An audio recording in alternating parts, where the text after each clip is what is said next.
to begin. Good morning and welcome to our Parsha class. A beautiful Sunday morning. It's beautiful weather outside, and it's the beginning of a new week.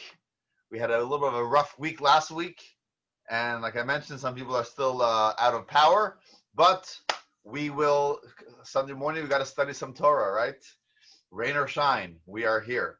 So we are going to study the fourth Parsha of Genesis, and that is the Parsha of Vayeira.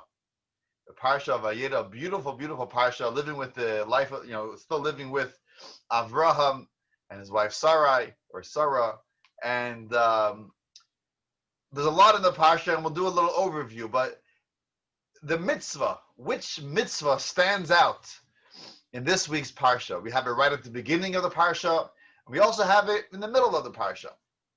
That mitzvah, and that's what we're going to discuss today, is the mitzvah of Hachnasas Orchim, to invite guests to your home, to host, to be hospitable.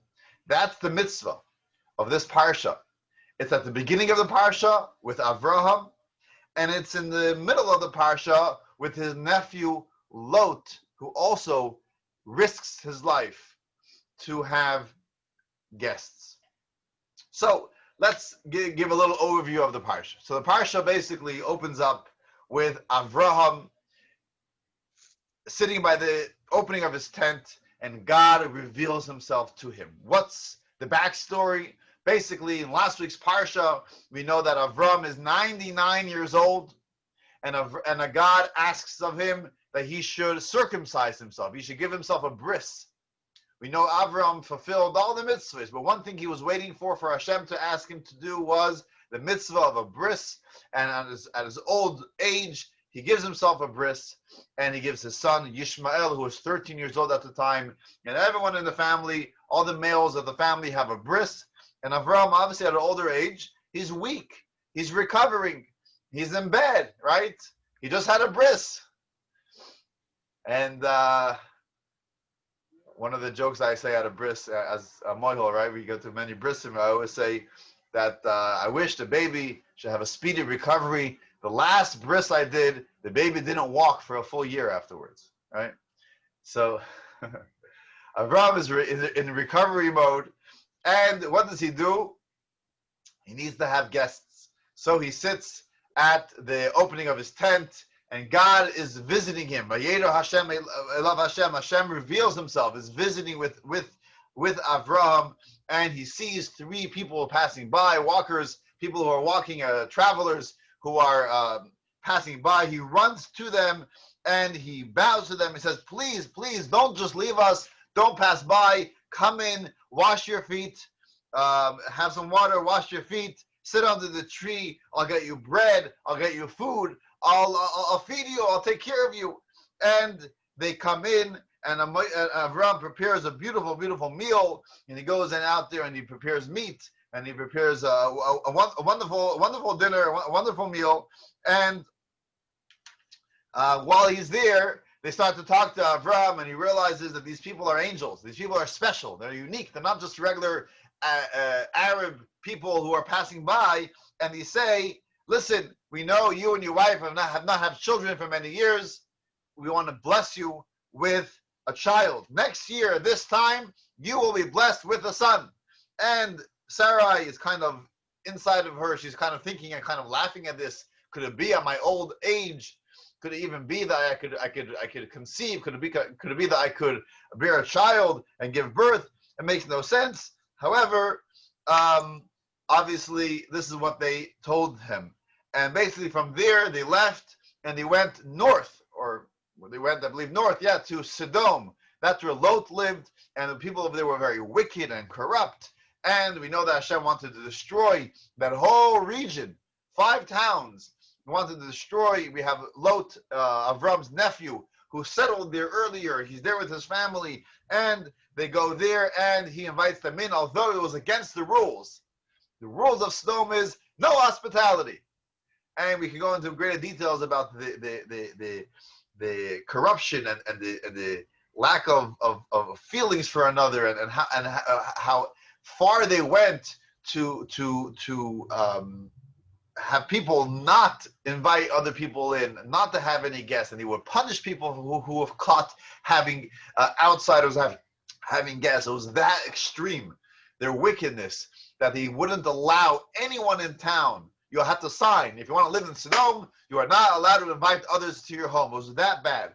And Lot risks his life literally, because once the community finds out that he is hosting guests, they surround the house, and it's almost like riots. Pass them out. Who do you have with you? Bring them out. Right? And Lot is kind of holding the door, hoping they don't bash it and break it down and come in. And while they're there, these guests, these angels, tell Lot that we are here to save you and your family. We are destroying the city. We want to save you, your wife, and your 2 daughters, and your 2 sons-in-law.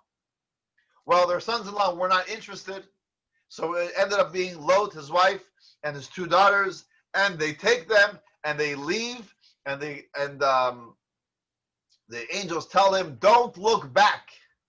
Literally, not just figuratively. Literally, don't look back. And they destroy God destroys the entire Sodom. It's up in flames. And Lot's wife does look back. And she dies on the spot. And the Torah says she became a pillar of salt. And that was it. And you go to Israel today, there are 2 or 3 pillars that they claim that this may be the wife of Lot. Is it true? Probably not. But something that you might find a little plaque. This is the wife of Lot, whatever. Either way, so that's the story of Lot being saved. He does not want to go back to where Avraham is living. He feels in the shadow of Avraham, he's not going to look good. And so he says, let's go to the mountains. They take him to the mountains, and it's just him and his 2 daughters. And his 2 daughters feel like this was another flood. We heard the stories of Noah and the flood. This is another flood, right? It's just us. They thought the entire universe, the entire world, the entire planet Earth was destroyed. So now it's just 2 women, 2 girls, and their father. And they say, well, how are we going to reproduce? How are we going to have children and continue the human race? And so each one on a different night, they give their father to drink, and they live with their father, and they become pregnant, and they bear children.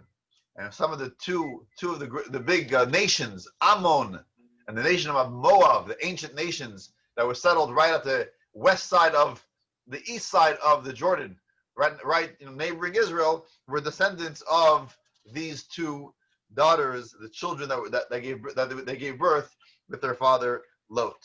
So that is in this week's Parsha. And then the Parsha continues where Abraham, who was kind of in the center of Israel, because that's where people were passed by from the south to the north. Now that Sodom was destroyed, people weren't traveling north, so he settled in the south, like in Beersheba neighborhood, if you're familiar with the geography of Israel, towards the south. And then he went to a place called Gerar. And then another issue he encounters with his wife Sarai being abducted once more by the king of Gerar named Avimelech.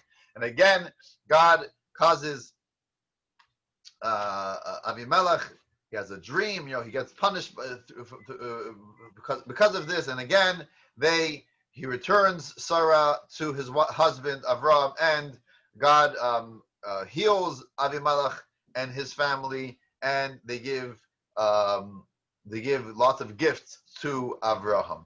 Towards the end of the parsha, we have the story of Yitzchak finally being born. Exactly a year later, Yitzchak is born. Avraham is 100 years old. Sarai is 90 years old. They give birth to Yitzchak. He's the first person who actually gets a circumcision by 8 days old, right? Because other ones were older. He's an 8-day-old boy, and he has his bris. They have an issue. An older brother and a younger brother, Yishmael and Yitzchak, are not getting along. They feel like he's having a bad influence. Yishmael is having a bad influence on Yitzchak. They send Yishmael away. The angel finds him. They send him back. And then the final verses of this week's parsha is the famous story of the Akedah, the 10th and final test that Avraham was tested by God to bring his only son, or his only son from Sarah, the one that God promised that the descendants will be like the stars of the sky, like the sand at the sea. That was this son was Avraham was asked to bring him as a sacrifice on the mountain, and Avraham, even though it made no sense to him, was willing to do it. And then Hashem said, "I was just testing you. Of course not." And he brought in his stead, he brought a ram as a sacrifice. That's the end of this week's parsha. So that is a general overview of the parsha.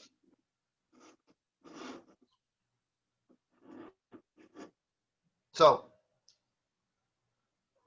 I want to discuss in greater detail. I think it's a theme in the parsha, the idea of hospitality, inviting guests to your home. Hachnasas Orchim, as we say in Hebrew. Because we have it at the beginning of the parsha with Avram, we have it in the middle of the parsha of Lot. Lot, his nephew, even though he wasn't he was far from a righteous person, he had many, many flaws, and nevertheless, one thing he learned from his uncle is have an open home. An open home, and people coming to need a place to stay, even though it was against the rules, he was risking his life, he was still willing to do it. But I think in the details of the mitzvah, I think we all have open homes, we all have, we all are always happy to host people, especially now I see with the power outages that many people have, people who have it earlier, have the power back earlier. I saw many people posting, please come over to my house, do your laundry, you want to stay over the night, you want to have a hot drink, you want to take a shower. People were really opening up to each other, and I think New Orleans in general is a very hospitable community. I experienced it firsthand, and I think it's wonderful. And I think when we study the parsha, I think we can learn a lot in the details of how Avraham did it. Interesting to learn how Avraham did it, and we'll also see how Maimonides discusses what is the mitzvah based on Avraham, and I think it adds some depth to the idea the idea of the mitzvah of Hachnasas Orchim. So basically, I'm going to break it down into four ideas, four details that we see in Avraham's life, and that is the idea of inviting guests. We'll see how Avraham invited guests. That's A. We'll see how he fed them, and we'll break that down into two details of how he fed them, and we'll see how he escorted them after they were ready to leave, how he dealt with that. So let's start with the beginning. Let's start from the story of Avraham in greater detail. Okay? So what's the backdrop over here? Avraham is 99 years old. Now, none of us here have ever been 99 years old, right? So we don't know what it means to be 99 years old. Let's say Avraham is in good shape. But he's a 99-year-old who just went through surgery. He went through a circumcision. Now, circumcision for an 8-day-old is no big deal. And for a 20-year-old, it's also not a major deal. But for a 99-year-old, you can only imagine that, I'm not sure what type of bandages they had then, hemostatic. I'm not even sure exactly how it was done. But I'm assuming it was an ordeal. It wasn't just, hey, I got a circumcision, let's move on in life, right? It was something, But 3 days later, he's still recuperating from this circumcision. And what does he do? I mean, I would imagine, take a week off, 2 weeks, lay in bed, read the magazine, study some Torah, rest, spend time with your family. You just had a circumcision, for God's sake, right? You're 99 years old. But what does he do now? Avraham is anxious. Why is he anxious? Because Avraham needed to have guests. That was his relaxing. That is what made him feel good. He needed it. So what does he do? He sits at the opening of his tent. Avraham actually built a tent with 4 openings, 4 doorways, in 4 directions. So in any direction someone was coming, they were able to come right in. It wasn't like, hey, go around the other side. You ever see this? Sometimes you come to a store, closed, go through the other entrance, right? There was no such thing, and Avram didn't have that sign. Any direction, this is the main entrance, right? Come in this way. Reminds me of a joke. Someone once had a shoe store, right? He had a little shoe shop, right? A little shop. He sold some shoes. He was old school type of shop, and that's what it was, right? And he was making a living. And then one day, right at the big store adjacent to his little shop, someone moves in, a big shoe store, one of these new modern shoe stores. It's the size of Walmart. It's a massive shoe depot, whatever it is, and they're selling thousands of pairs of shoes. And he has a little shop, and he feels like this is a competition. How am I gonna manage? How am I gonna live with this big shoe store right adjacent to my little shoe shop? And then, to make matters worse, a few weeks later, another big name, national name shoe store opens right on the left of him. Again, right adjacent. So it's one, like a strip mall. The big store on the right is a big shoe store. The big store on the left is a big shoe store. And he has a little shoe shop right at the center. He goes to his rabbi. He says, Rabbi, how am I going to manage? How am I going to compete with these two very large, big name shoe stores? And the rabbi says, very, very simple. Put a big sign. You're right in the middle. Put a big sign on your little shop. Main entrance.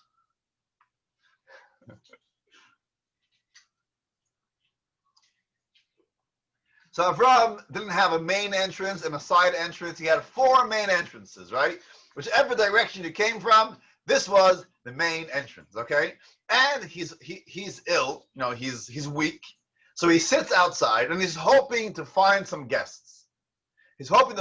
However, God knew that Avram wants guests, and he knew that he's weak. So what does a good father do? What does God do?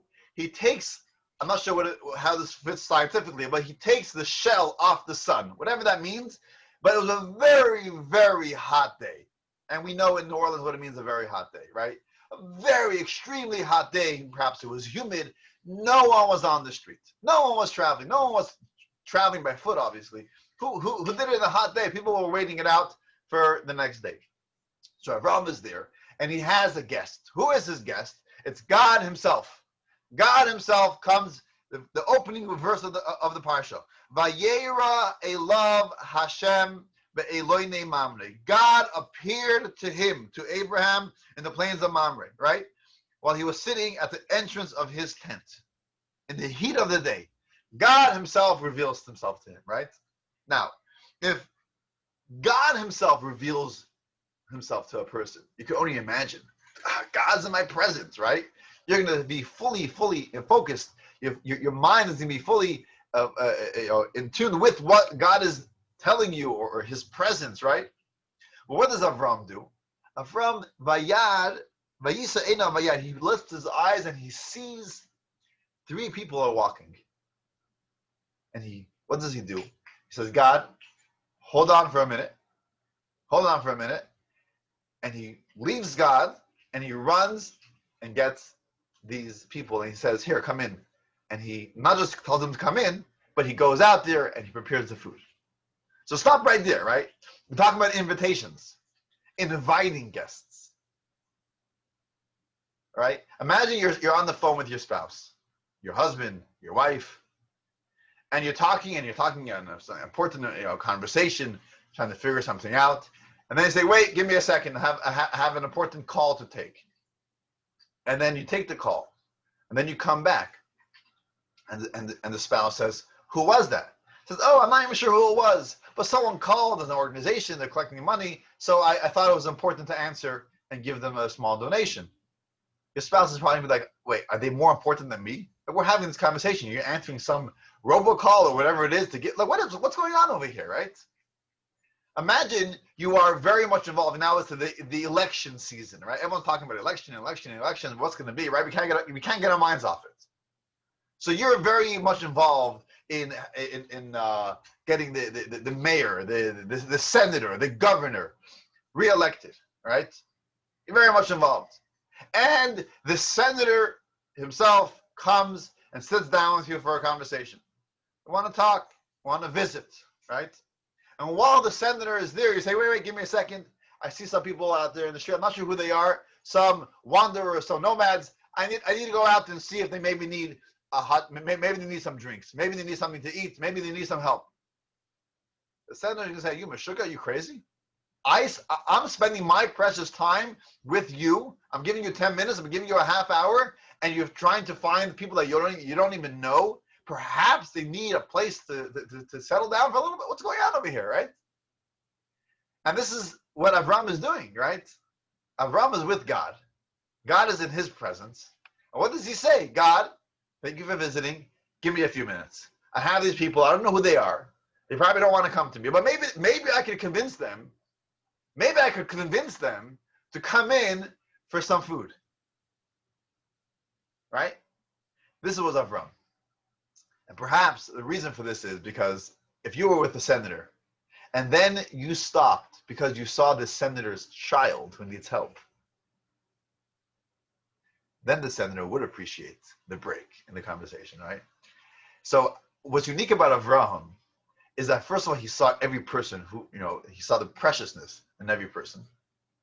And I think more importantly, and this is something that I think we could learn from this as well, is that the fact that Avram even noticed the guests, right? Sometimes we're so involved in what we're doing, we don't notice, we're not sensitive enough to realize that other people need an invitation. Some of the people are actually very good at it.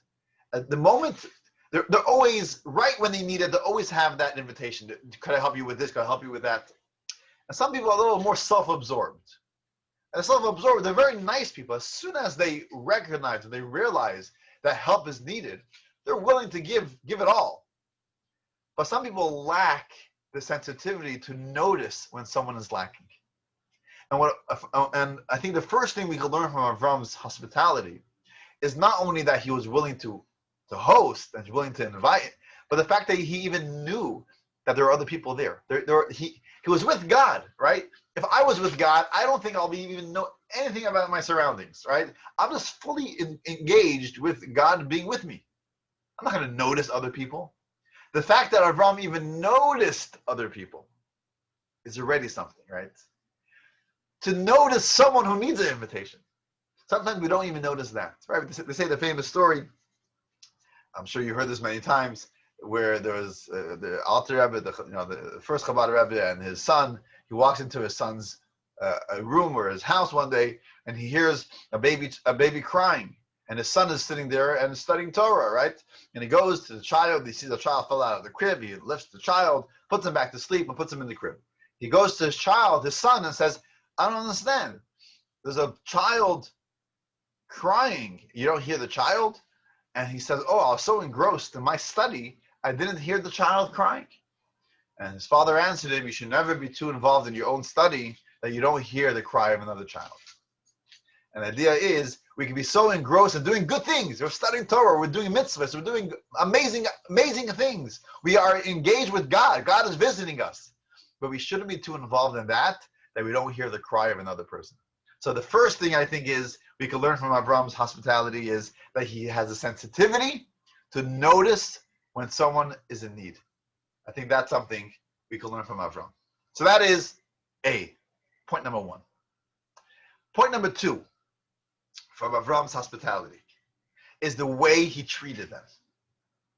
Okay? What does he do? People are passing by.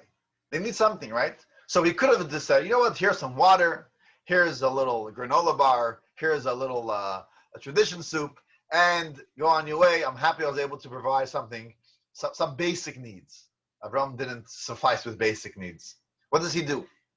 Avram goes and he fetches 3 oxen. He fetches 3 oxen and he slaughters the oxen, and what's he do with it? He wants to give everyone the best of the best, right? Now, what's the best piece of meat? You can't argue on taste. But what's the best piece of meat? The tongue. The tongue is softest, it's juiciest. It's the best. Joe's shaking now. You don't like tongue. Okay. But Avram felt that these people are going to love the tongue, and each one has to get the full tongue. A tongue of an ox is pretty large. They have been to global wildlife. You see the long tongues of these cows, right? He wanted to give each one a tongue, so he had to go out and fetch 3 oxen, slaughter the oxen, prepare the meat, so each one can have a tongue, and it says a tongue with mustard. That's what he wanted to give each one of them. And he goes there and he bakes bread and he gives them a really, really a wonderful, wonderful meal. Later, right? We know Job, right? Or Eov, right? Job. It says in the Midrash that God told Job, he said, listen, Job also was very hospitable. And he also had a tent that had 4 openings. And he would provide food for everyone. But God once told Job, you can't compare yourself to Abraham. Because what you do is, you have guests come in, you're sitting in your tent, guests come in, and you ask them, what do you usually eat? You usually have meat, I'll give you meat. If you don't usually have meat at home, I'll give you some bread. If you have bread out of barley, I'll give you bread out of barley. If you had bread out of wheat, which is like a finer type of flour, I'll give you the more expensive bread, or whatever you're used to having. This is a beautiful, beautiful type of host. But God says, but Abraham is different. Abraham doesn't sit inside. Abraham sits outside. He goes to fetch the guests. He doesn't wait for them to come in, knock on the door. Hello, anyone home? Can we stay here for the night? Of course. Abraham wasn't waiting for the knock. Abraham was going out there. Hey, do you need a place to stay? I'm happy to host you. How often do we get an invitation? An open invitation. Whenever you want to come, you're welcome to come, which is beautiful. But how often do we take people up on that invitation? When we get asked, do you want to come now? Do you want to come now? Do you need it, right? That is a direct invitation. That's what Avram was. It wasn't like, everyone knows I'm open. Whoever wants to come could come. He was out there fetching them. But more importantly, the second point over here was that he wouldn't just ask them, what are you used to eating? Are you used to eating the more cheaper bread? I'll give you the cheaper bread. He would give everyone the finest. He would say, when you're home, you can do what you afford. But I want to give you the best of the best. So every person got 5-star treatment. They got the best meat, the best bread. Everything was the best. That was Avram. Avram gave everyone the best of the best. And that is, I think, another thing we can learn from Avram, to treat our guests not just the way they are used to being treated, but even better than that. Even better than that. And the third point is, Avram we learned time and again, Avram had a lot of servants, a lot of slaves, a lot of maidservants, a lot of people in his house to help out. He had Yishmael, he had Eliezer, he had so many people there. There's no mention of anything over here. Over here, all we have is Avram himself in an important meeting with God. He himself goes out there and prepares the meal himself. Imagine that. You have a bunch of people in your house who could do the work for you. You have children in your house who are capable, right? And you have an important business meeting, and you have a guest. So what are you going to say? I'm in a meeting. Beryl, why don't you go out and prepare the guest? Fix them a nice lunch. That's fine, right? I'm busy now. I have an important meeting. Why don't you, take care of this? Not what Avram did. He personally went out and helped the guest. I'm not going to say a name, but I'm reminded of something that happened here many years ago. My mother-in-law, Mrs. Nemes, tells me that they had a women's event. It's probably maybe 12, 13 years ago. They had a women's event in someone's house over here. A prominent member of the Jewish community over here, had a beautiful house, and they were hosting this event for the Chabad women. And it was a lot of work and a lot of, decorating and designing and food or whatever it was. It was a beautiful, beautiful event. And a lot of the women were there earlier to prepare, to set up. And the father of the house, who was a busy person, a prominent, person, has a busy job, and he himself was there asking, "How could I help? You need something to schlep. You need to have some groceries in the car. You need to move tables. He was there personally. And my mother-in-law told me afterwards, yes, it's very nice to have someone open their home for a community event. It's a beautiful thing, and they greatly appreciate it.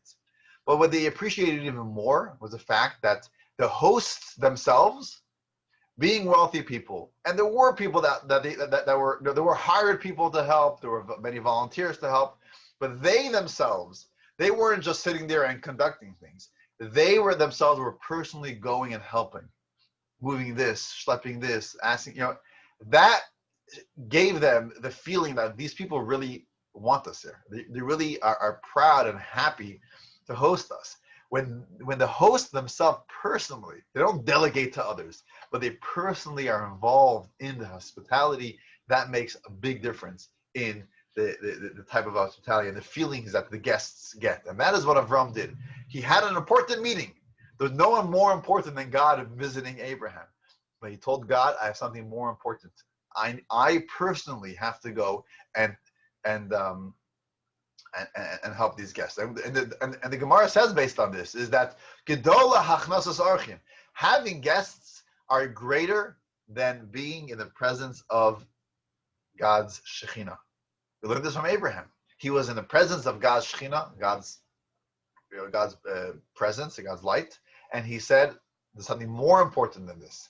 What's more important is that I take care of your children, take care of people I don't know. These are wanderers, or I don't know who they are, but I am going to make sure that they have what they need. So that is the third point in Hachnasas Orchim. Which leads me to the fourth point. And I think the fourth point is what's perhaps most unique with Avraham. And many people do this, but I think the Torah has a unique twist to Hachnasas Orchim. This is the fourth point. The fourth point is the mitzvah to escort your guests, which is interesting. Part of the mitzvah of Hachnasas Orchim is to, when you're done, you've been with them for a day, for a week, however long they stayed. Now, you don't just say, hey, goodbye, but you actually walk them to the door, or you walk them to the car, or you walk them a couple of blocks. You walk them, you escort them out. And in this week's Parsha, we have this as well. If you're following along in the actual Parsha, you have on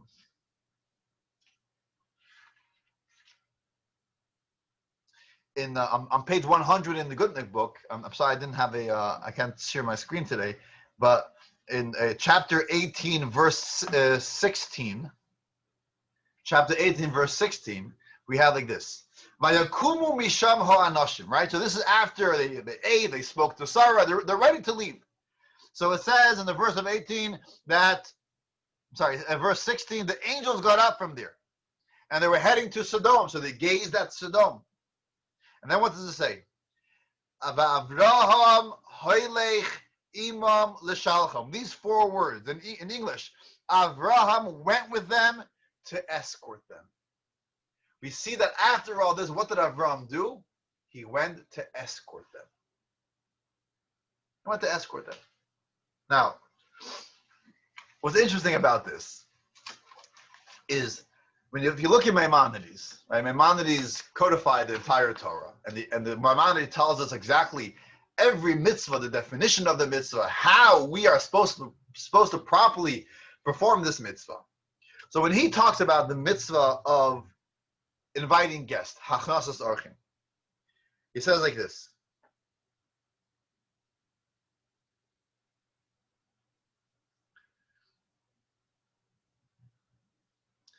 It's a mitzvah, and he makes a list, right? It's a mitzvah to visit the sick, to comfort the mourners, to bury the dead, to marry off for those who have to help out, brides who need help with marriage, and to escort guests. He doesn't say to invite guests. He defines, he calls, the name of the mitzvah is the mitzvah to escort guests. Lelavot ha'orchim, to escort the guests.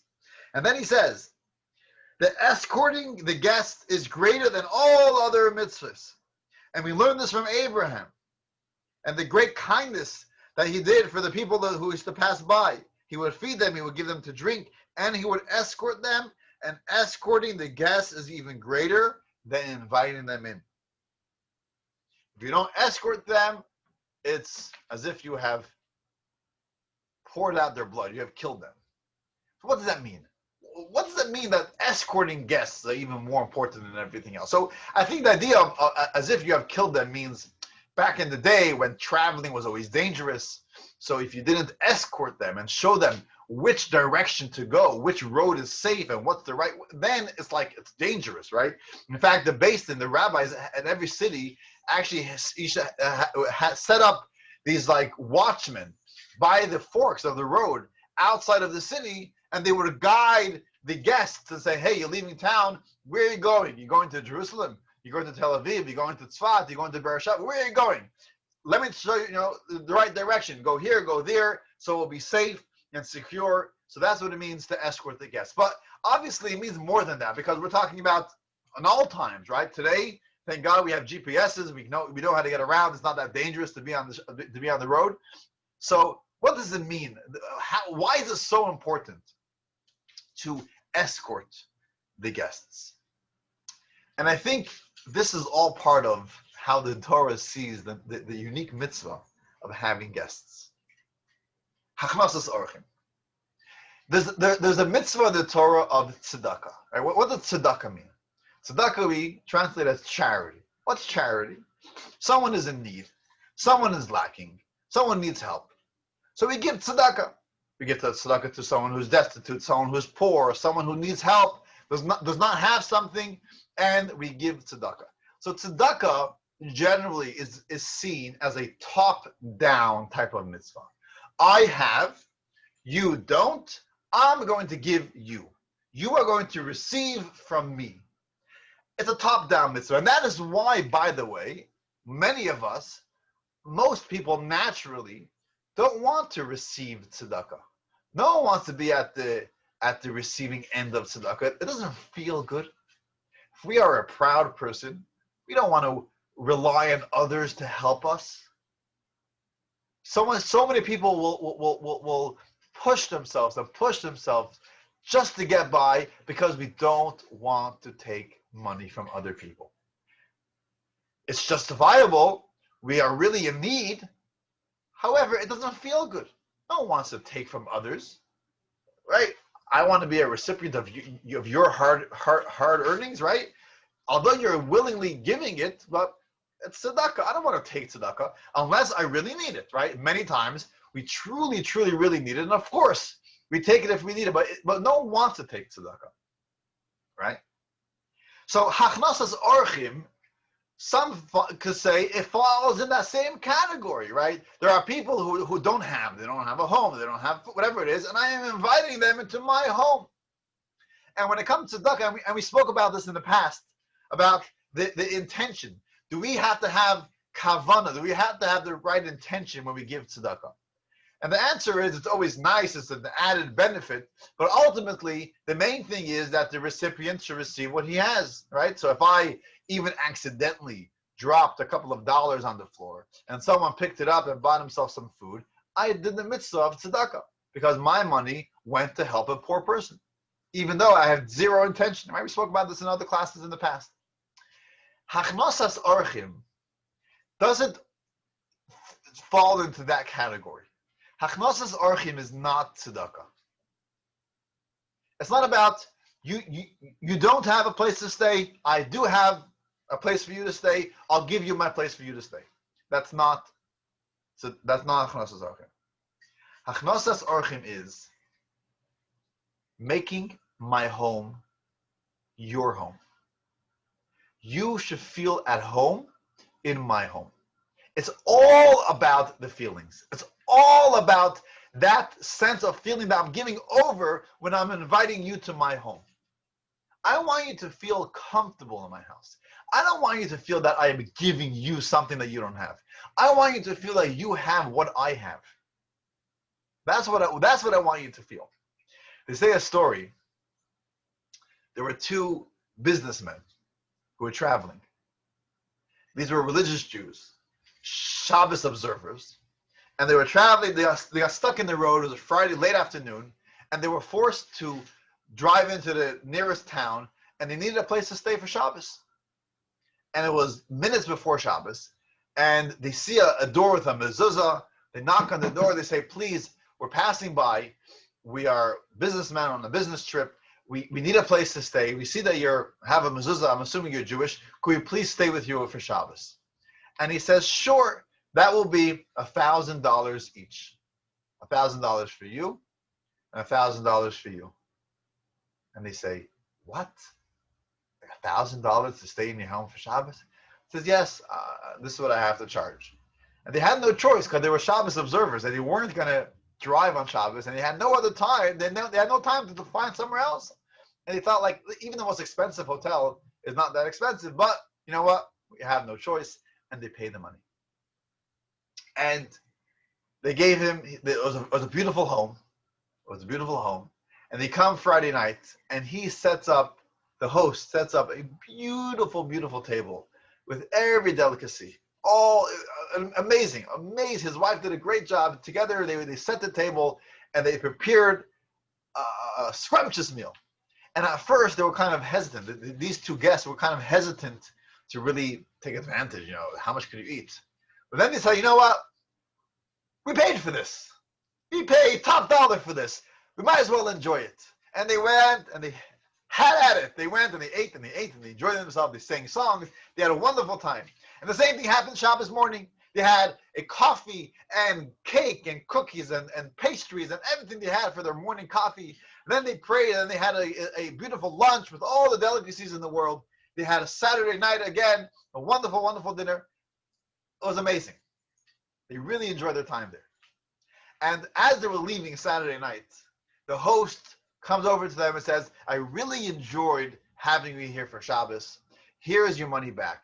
Here is your $2,000. And they said, "What do you mean? I thought you charged for your time, for your hospitality." He said, No. I don't charge. I just know that you are two proud businessmen, and the look I saw, the look on your face was that you were really uncomfortable to be forced to stay in my home for Shabbos. You wanted to stay in the most beautiful hotel. You didn't want to have other people serving you or hosting you. You didn't feel comfortable. So I felt the only way you'll be comfortable is if you paid for it. Then you felt, oh, you're not a guest. You paid for it. But here's your money back. I was happy to host you for Shabbos. The idea of hospitality is that people should feel at home. Perhaps I said this in the past, but I was in Israel. I spent 2 years in Israel. The first time I went to my uncle's home. He passed away a few years ago, but he lived in Tzfat in the north of Israel.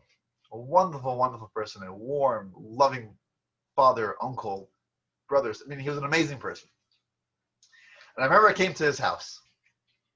The first thing, he and his wife, both wonderful people, he brings me in and he says, "Listen, Mendel, this is the kitchen. This is the dairy side. This is the meat side. Here are the pantries. Here's the food. Here's this. Here's that. Make yourself at home." And then he left the kitchen. And I really felt at home. I really felt no one's watching me. No one's looking at me. What am I doing? What am I taking? They literally gave their home to me. I'm like another child in their house. Use our house as if it is yours. True hospitality is giving over the feeling to the guests that they're not guests, that they're part of the family. This is their home. This is their place. And that is, I think, expressed in when we escort the guests. What happens if you're in someone's house? Just imagine this. I hope it never happened to you. But just imagine this, right? You're in someone's house, and you had a wonderful time. You spent time with the host, and they treated you royally, right? A wonderful stay. And then as it comes time to leave, the host is sitting on the couch on their phone, or they're by the computer on their email. "Hey, bye. Thank you for coming. We'll see you again later." Nice people. But when you leave and there's no attention, there's no feeling of like, We wish you could stay longer. Please come again. It kind of spoils. It spoils almost like the whole time, the whole stay. There's like a stale taste in your mouth. Or when you leave, you kind of, there's a subtle feeling that they're kind of glad I'm leaving. Or like, it was a nice time, but the time was up, right? When we escort the guest and we walk them to the door, or we walk them to the car, or we walk them a few blocks and we say, I really enjoy the time we spent together. And you're kind of showing that you enjoyed the time. I want to have another minute with you, another 5 minutes with you, right? We escort them to the last minute we're able to be with them. All that is doing is to expressing our feelings to them that we were glad that they came to us. Please come again. We enjoyed your company. So that is why, perhaps, why Maimonides, when he talks about the Mitzvah of Hachnasas Orchim, of course you have to invite them in. And of course you have to treat them royally. You have to give them all that you have. Of course. That's a given. What Maimonides is telling is that if we mess up at the end, it's all, it kills it all. We have to make sure that when we escort the guests, we are showing that we really enjoy their company. We're giving over those feelings that we had towards them, that we want them. We gave them our home. We made them feel not like tzedakah, not like we are the giver and you're the recipient, which people don't like that feeling. But we are equals. It's my home, it's your home. We can spend the time together in our house. That is, I think, could be expressed, and that's through escorting the guest. And that's what we see that Avram escorted the guest. So I think that's the fourth point that we can learn from the way Avraham treated his guests, the way we treat others. I want to conclude with a story. I might have told the story around Pesach time, but I think it's an amazing story. This year Pesach, this past Pesach, it was a unique Pesach for many of us. It was right at the first few weeks of COVID. We all had plans for Pesach to be with family, to travel to family, or family traveling to us. And I think for the most part, we all stayed home, right? I was going to be away. I made Pesach for the first time this year with my family. It was difficult. It was last minute. There was a lot of hoping next week, hoping this, hoping that, right? We didn't know how long this is going to take. So many people had to be home for the very first time for Passover. And the Seder in a Jewish home is like the Thanksgiving, right? It's like, this is the time for family. This is when family gets together, right? No one wants to do a Seder alone. And there's a woman in New York, who lost her husband within the year, since last Pesach. And this was going to be the first Passover, the first Pesach, that she was going to be without her husband. And she was very much looking forward for her children to be with her. She was going to go to her children's home to be with her son, her daughter, her grandchildren, to be with them for Pesach, for the Seder. But because of COVID, she was forced to remain at home. And so before Passover, her son came over with all the, he did the shopping and prepared all the matzah and the eggs and the maror and everything that she needed for the Passover Seder. And it was with a heavy heart that he said, it is what it is. We have to keep a distance. Can't even come inside to the house. Here's what you have for the Seder. It'll be what it will be. It is what it is. What can we do? And so, a few days, like a day or two before Passover, her neighbor, which their windows kind of met, her window and the neighbor's window, her neighbors tell her, you know what? We're doing the Seder, and you're going to be home for the Seder. You're going to be alone. Why don't you do the Seder by this window? You open the window. Do your Seder by your window. We'll do our Seder by our window. And like this, even though we're each in our own homes, but at least you can hear the Seder. You can hear us conduct the Seder. You can be kind of part of our Seder, even though from a distance in your own home. And she thought, you know what? Better than nothing. Instead of being home for the Seder, I'll be near this family, a wonderful, neighbor. I'll at least be able to follow the Seder with them. And that's what they did. And when they're going through the Seder, every family has their own traditions in their Seder, their own tunes, their own songs, their own, right? We all know that, right? We go to a different family, and there's new tradition, and there's new songs, and there's new, right? New tunes. And when she's going through the Seder, she was saying, wow, this is exactly how my husband would sing this song. And then exactly what he would say over here. And this is exactly how he would do this, and exactly how he would do that. It was exactly her husband's Seder. It says, wow, it's, a new family, and it's the first year without my husband, and this is exactly the Seder I was used to. And right after Passover, she calls her children and says, you don't have to feel bad. I had a wonderful Seder. It was exactly Daddy's Seder, exactly the way he would conduct it. This is the way this neighbor conducted it. And the son says, you know what, Mom? I have to tell you, this neighbor, before Pesach, gave me a ring, called me up, and they asked me, tell me exactly how your father would do the Seder, because we want to make sure that your mother feels at home and is doing the Seder the way she's always used to it. And so I went through the Seder, and I told them all the songs and everything, and they memorized it, and that's how they did their Seder. And I think this is a beautiful example of true hospitality. It's not just, hey, join our Seder, you'll see how we do it, you'll have a great time. It's no, we want to make sure that this is going to be your Seder. We want to make sure that you feel at home the way you are used to doing it, the way, this home is going to be your home. That is true hospitality, and that's something we can learn from Avram. So that is the idea of this week's Parsha, the Parsha of Hachnasas Orchim, all the beautiful things we learned from Avram's hospitality. So I'll leave you with that, and have a good week. Have a Shavua Tov. If you have any questions or discussions, I'm here, and God willing, we'll see you next Sunday. And you might not believe this, but even though it's going to be after Tuesday, the world is still going to be standing. Yeah. Yes. We'll see you then. Yes. What's up, Lance? See you. Oh, there's Lance. Oh, so I just wanted to tell you something. You know how God came on the third day, right? After the circumcision. Isn't that right? Yeah. Yeah. So I remember my husband, who's a surgeon, told me this years and years ago. He said that the third day of surgery is always the worst for a patient.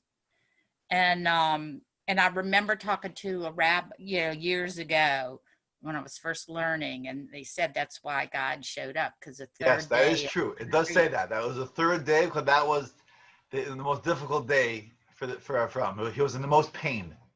On right. the third day. Yes, that is true. And it's to this day, like if you have surgery, usually the third day is the hardest. Yeah, that's a good. That's actually good. I'm glad you mentioned that, Jill, because with babies, with infants, you don't always see that. Like my experience with I don't always see how the third day is any more painful or less pain. Like I don't see how that. But with adults, I think you're right, Jill. I think with adults, it is true that the third day could be a little bit more painful than the other days. Just because the anesthesia, the first day is the surgery, and then the second day you still have the anesthesia in you, and also the baby can't tell you how they're feeling. Hurt. Yeah, right. But they can cry. They can let us know. But I'm not sure if Avram had an anesthesia. So, but that is a good point. Yes, that's a good point. All right, I'll see you today at 1. Yeah, we'll see you. We'll see you today. Okay. All the best. Lance. It seems like you're